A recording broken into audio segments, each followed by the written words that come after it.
So, good day everyone. And also Sir Gadfa Cabio. So, mao ni amo ang report sa Group 5 sir. Sa final term sir. So, first is job organization and information. So, job organization is the systematic arrangement of work, people, and resources inside a company. It refers to how tasks are divided, grouped, and coordinated so that the organization can achieve its goals effectively. So, ang job organization is mo ang organization pagplano o pag-arrange sa trabaho. So, sila ang nag-arrange sa trabaho sa mga tao o sila usab ang mga gamit sulod sa company. So, kini nagpasabot nga ang division klaro jud kayo. Klaro ang task, responsibilities o reporting structure aron masiguro nga hapsay o epektibo gid ang trabaho. So, kung ang organization hapsay, usa gini siya nga malikayan ang kalibog ug sayop sa usa ka trabahante. So, dali ra gyud maabot ang tumong sa usa ka company. So, in simpler words, it is how a company decides who will do what, who will report to whom, and how work will be completed smoothly. So, ang pagsabot ani, ang job organization mao ang paagi sa kumpanya kung giun sa pag-assign ang trabaho sa matag empleyado. Kinsa ang reportan, mao gina siya, ug unsaon paghimo sa trabaho, nga hapsay ug dili maglibog. So kini naghatag og klaro nga sistema. Mo gini klaro nga sistema aron ang tanan trabahante kabalo unsay ilang buhaton ug masiguro nga mahuman ang trabaho sa sakto nga paagi.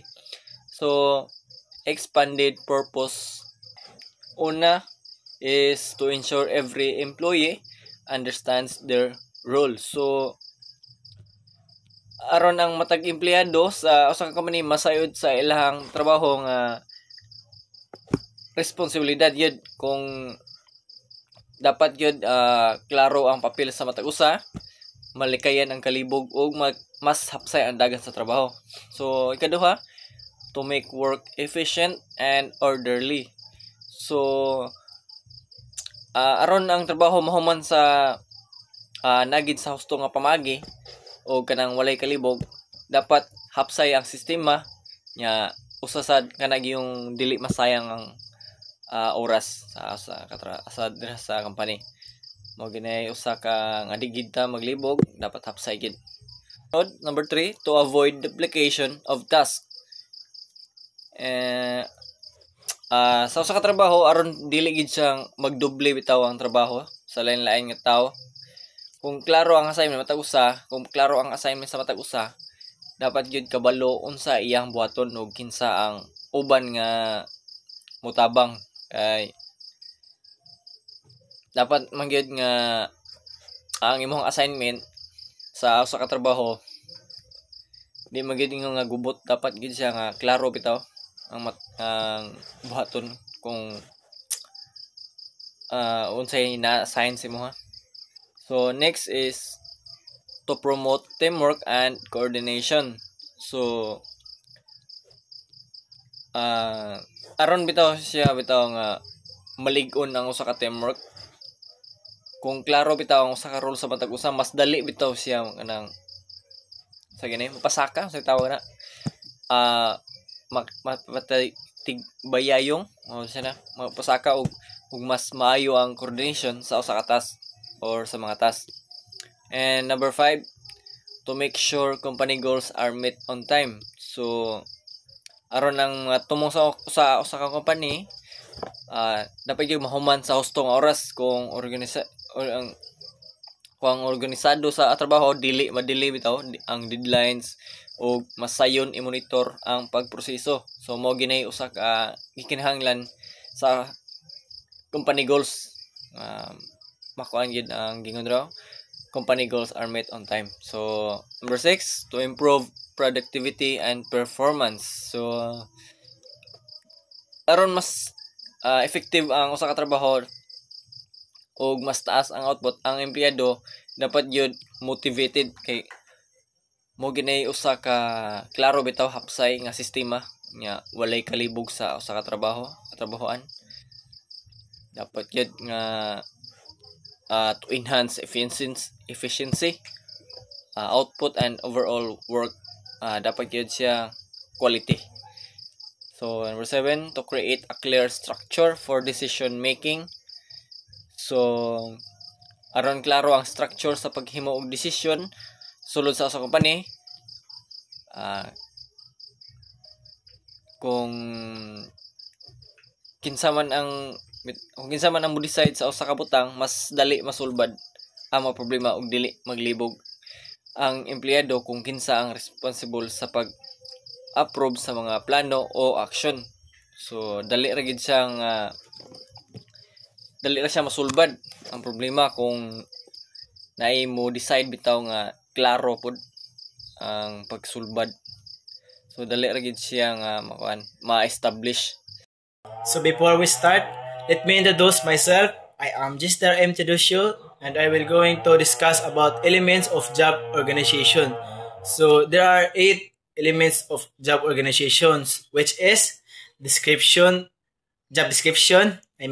job specification, job design, job evaluation, work specialization, departmentalization, chain of command, and span and control. So I will discuss only 2 elements, which is job description and job specification. So job description is a written documents that explain the essential duties and responsibilities of a specific job. So in short, naghatag siya og klaro nga informasyon kung unsa ang trabaho na makatabang sa recruitment para sa dali maka-hire og qualified nga job seeker. So ato yung example na it include job title. So ato example, sales assistant.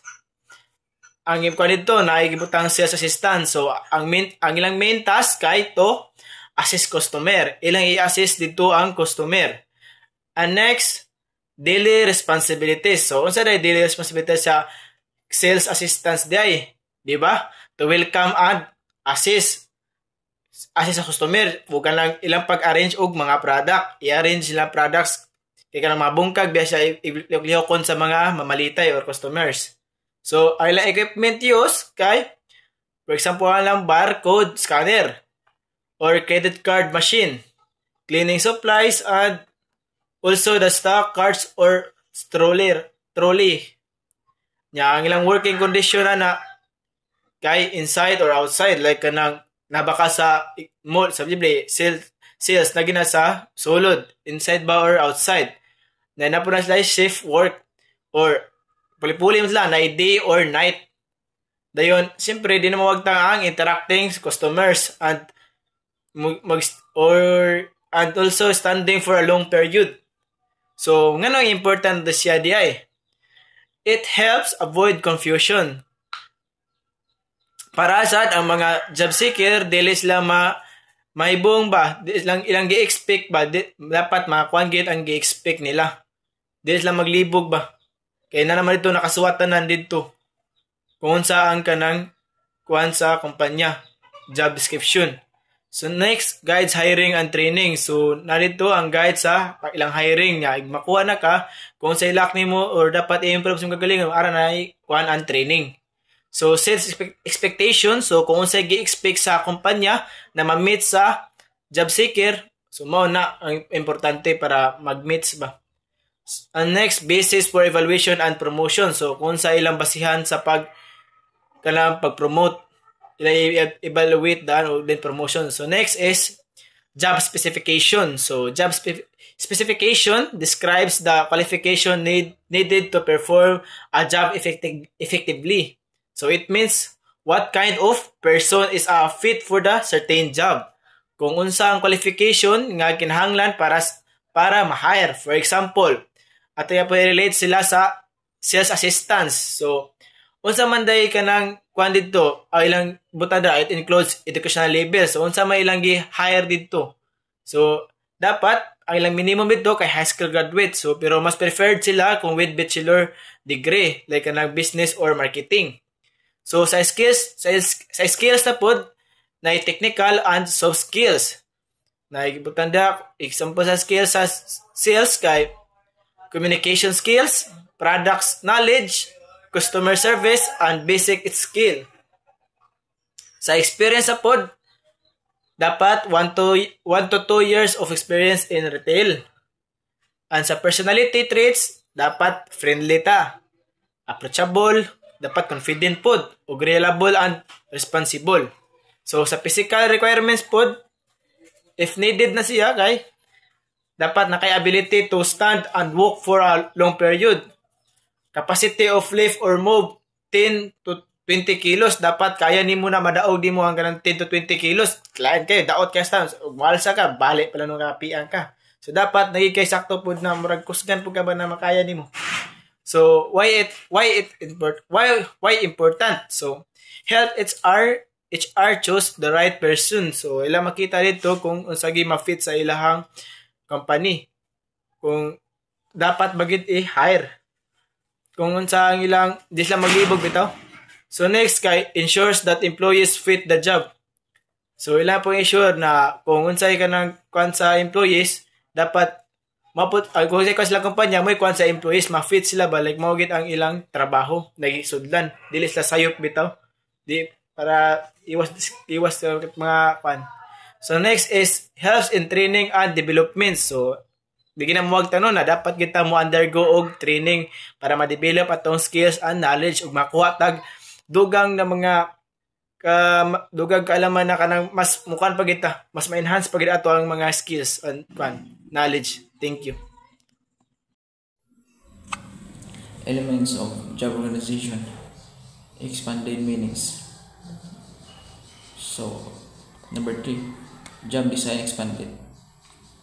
Job design is the process of arranging tasks and responsibilities in a way that makes work more efficient and meaningful. So, types of job design. Job rotation. Employees rotate between tasks so they don't get bored and learn new skills. So, adto sa kanang workplace, if kanang kumbaga multitasking ka kay dili juga man kanang dili ka panglayan sa mga trabaho nya mas daghang kag ma-learn ka kwan mas level up imong skills and knowledge. So next is job enlargement, adding more tasks at the same level to make the job broader. Next is job enrichment, adding higher level responsibilities to make the job more challenging and fulfilling. So ang purpose na dyan ay nga ka ng mga kuanday ka ng mga job tayo kay kan. Ang purpose na is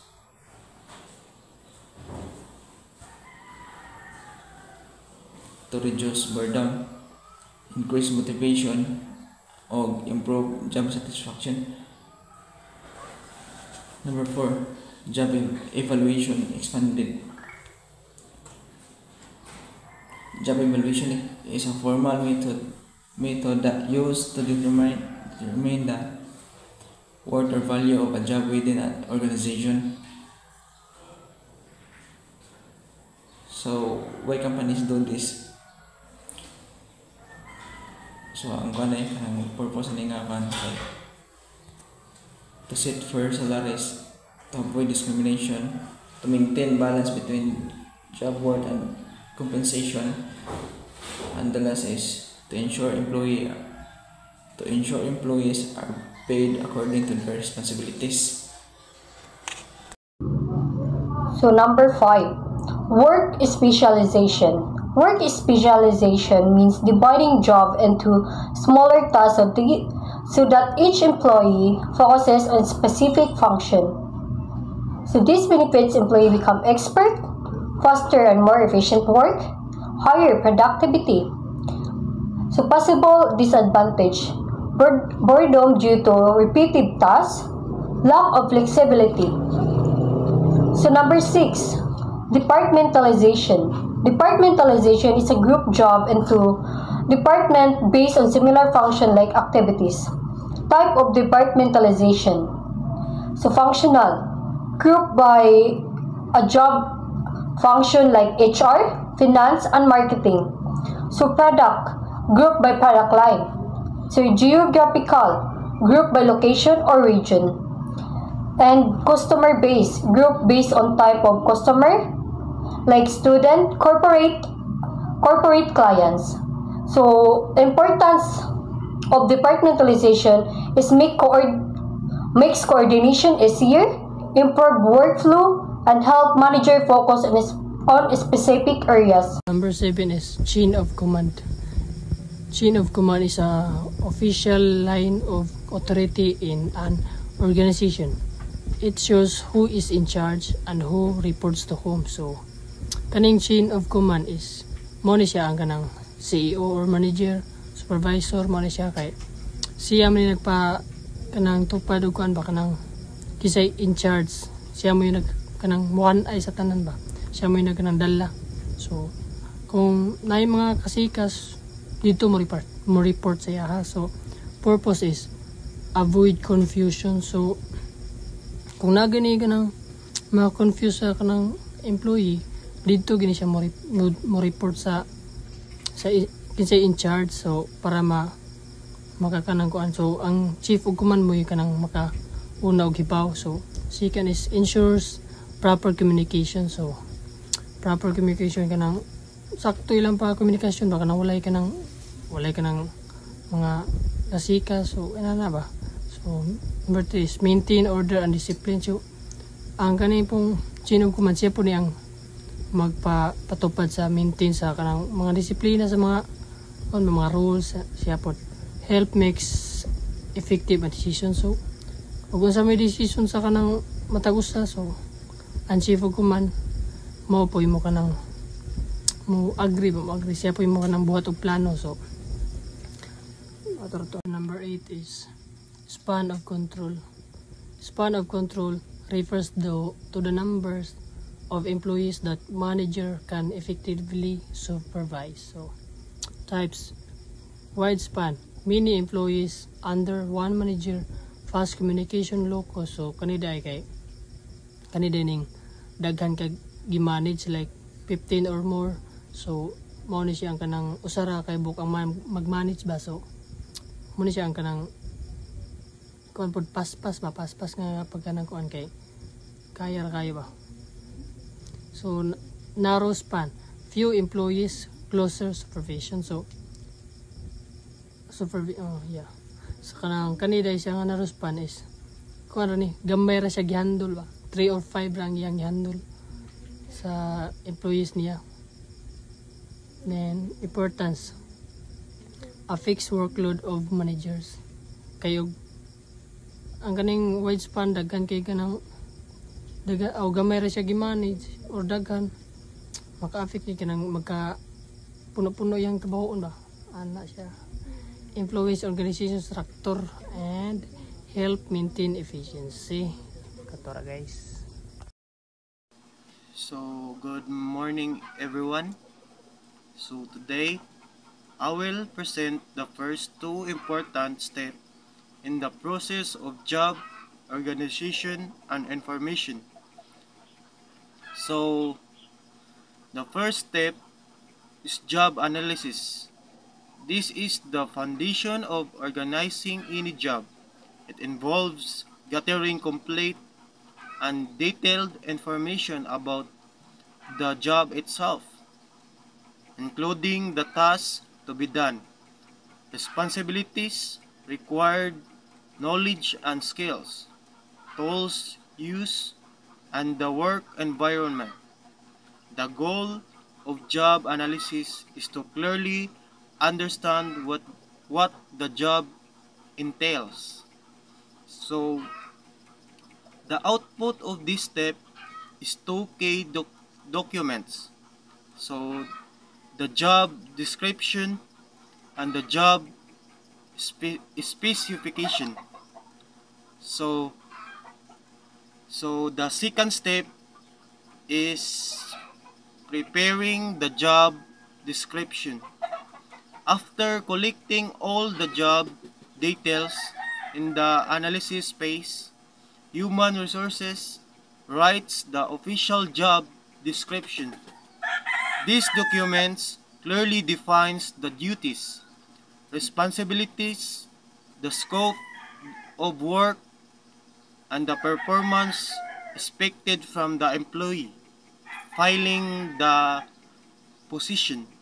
So together, these steps ensure that both the organization and potential employees have a clear understanding of the role, which helps in recruitment, training, and performance management. So thank you everyone. The qualification needed to perform the job, it helps ensure that the right person is hired. Buot pasabot yan yung preparing the job specification, which is mga siya naglista sa tanan nga qualified nga kinahanglan sa usa ka bulaton sa usa ka trabaho. So usa na po diha ang edukasyon, ang mga kasanayan o kahanas, skill o ang experience. Ug diha po nila makita ang usa ka aplikante nga right saktong ilahang na-hire. So let's proceed to number 4, the job design and structuring. In this step, the company finalizes how the job will be assigned, how many tasks it includes, and how it fits into the department. So kaniya day ang design, job, and structuring day, which is mo na siya nag-focus sa usa ka kumpanya nga gibahin bitaw nilang position sa mga empleyado, which is diha po nila makita kung unsa gidaganon ang bulaton sa sulod sa departamento. Good day everyone. I will be reporting the organizational structuring and the recruitment and selection. So, organizational structuring. HR places the job in the correct departments and assign. So, organizational structuring, it is refers to how the human resources department places a job in the correct department and assigns the right reporting structure. So, it is making sure that each job is properly placed and clearly supervised and correctly ranked in the company hierarchy. So this keeps the organization efficient, organized, and easy to manage.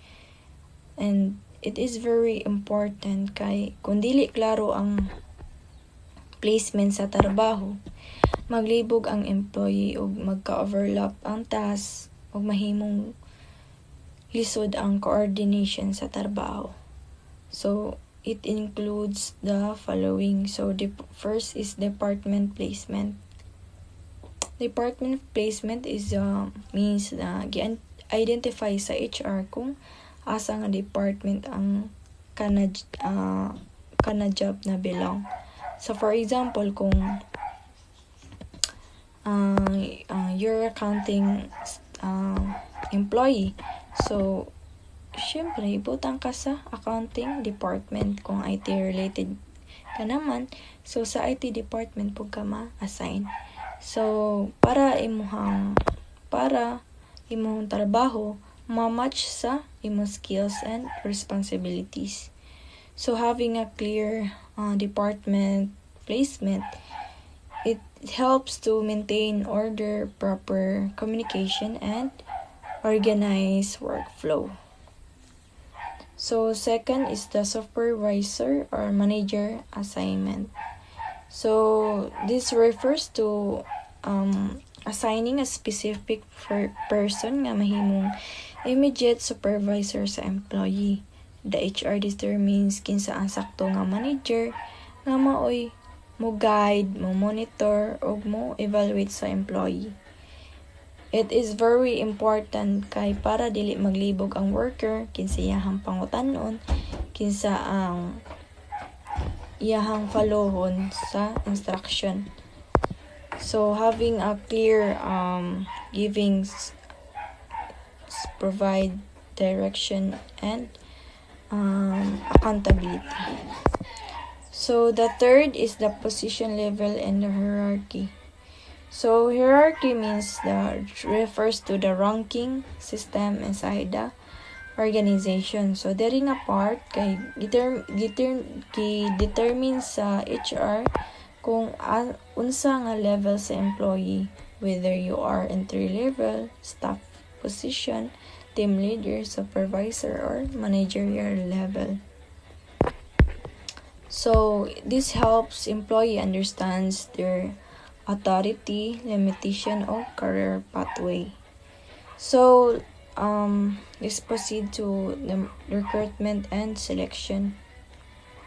So from the word recruitment and selection, it is HR process of it is the finding and choosing qualified applicants for a job.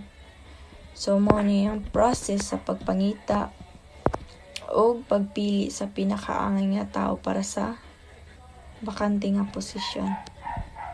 So HR announced the vacancy. So the HR department first informs the public or the employees nga na ay available position. Pwede through posters, online hiring posts, or internal announcement. So these steps is important kay para makabalo ang aplikante nga hiring ang company. So next is the HR selects applicants based on application. So after many applicants submit their resumes, HR reviews them and selects who fits the qualifications. Qualifications may include education, syempre, skills, experience, or special certification. So piliun jud nila ang pinaka-match sa job requirements nga ilang gipangita. So the third is the job description and specification are the primary tools.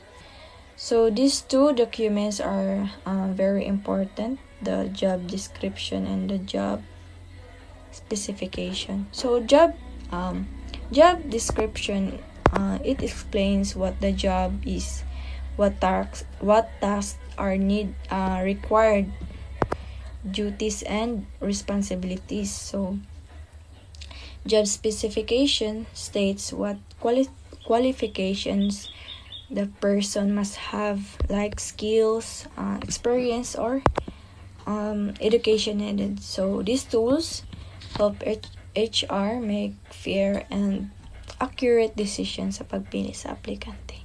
So that's all for my report. Thank you so much for listening.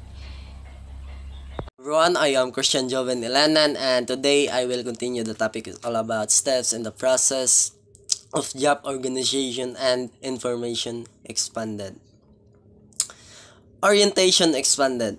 Employees are introduced to company policies, work environment, co-workers, jobs, duties, safety procedures. So, as a new employee, dapat makahibalo ka ni nga tanan nga policies sa kanang kumpanya. Bago ka nga employee ani nga kumpanya, dapat makahibalo ka nga ay kani dili angay buhaton sa atong kumpanya. Kanang angay mao din angay buhaton kay maungay na silang policies. Like for example sa pareha sa to di ba? Di man ta kasulod og di ta mag-uniform, di ba? Kanang if makasulod man gani makalagbok. So mao ra po na sa kumpanya if man gani kanang if unsa magay sugo sa head sa inyohan department dapat inyohan sundon, di ba? Mao may sugo sa ato ang kuan, mao may sugo sa atong administrator nga dapat mag-uniform ta, dapat kanang in every kuan na ta maka kuan kanang sulob og mga decolor or kanang school department t-shirt, school department t-shirt, dapat within the day mao ra gid na nga kanang adlaw nga makasulob ta na nga kuan kanang t-shirt, and the rest dapat mag-uniform naman kita, no? So mao ra po na sa kumpanya, dapat kanang sundon gyud ninyo ang unsay nakabutang sa inyong policies, ug mag-uniform man gani, mag-uniform di kay magsig supak-supak nga na. Okay, work environment. So dapat makibalo pud ka ng work environment kani diayng kuana ingana. So daghan kayo kuano kanang sa work environment dapat makibalo pud ka nga ay kani diri napita sa kuan day kanang sa IT department day, diba? Oy kani diri napita day sa kuan day sa kanang HR ng HM department ingana, dapat makibalo sa as an employee, dapat makibalo ka na nga kuan kanang kay aron if naam kay kuan sa imong isugo nga adto sa kuan HR department pagkuha dog kanang kuan ingana, so makibalo na ka ay dirito ay So as a new employee dapat tudloan pud ka na nila. So next kay coworkers. So coworkers dapat, diba, normal mo kayo na stoa, maila-ila na to atong mga katrabaho, diba? Dapat kani siya ay kani mao ni head, ay kani siya mao ni kuan kanang kauban nimo sa trabaho, kani mao ni kabuanan niya sa trabaho. Sama ra gid sa tuwa nga kibawta nga si Sir ato ang dako, si Ma'am Roda ang kuan administrator nga na, and kita mga silbi mao tay mga kuan kanang mga employee nga na job duties. So dapat makibalo pud gana, di kay ilargo og trabaho di ano, di kay kanang kani trabaho ani, di ba? Lain sad kayo ay di ko kibaw ana. Lain sad kayo, no? Dapat kibalo ka nga mao ni unsaon ni kani mao ni trabaho nimo diri napitay nga ni ikitig kuan tig putol sa wire, di ba? Ingana dapat makibalo pud ka unsay imong buhaton, di kay ilargo kag sabag da sa gira di ka makaandam, di ba? Lain sad kayo, no? So safety procedures. So kani importante po gani sa kuan, especially sa kanang mga electronics kay ugwa safety. If kamuto na imo largo dang kuryente, di ba? Kirig. So dapat wear gloves kanang if magkuan man kay mag pliers, di kay kamuton lang. If magsumpay man kay sa mga kuryente, if magkuan sa tuwa kay wala nang kay na kay if magsulda kay dapat magmask nga na, mag goggles kay in case kan sa sumahanggap nga na. So dapat makibalo ka sa safety procedures as a new employee, sa ug bag-o ka employee ana nga kana. So training development expanded. Employees receives training to improve their skills and combine more productivity. So types of training. On-job training. So on-job training kani dapat makibalo pud gani kay para ma-improve pud ang imong skills sa pagpantrabaho nimo. And workshop,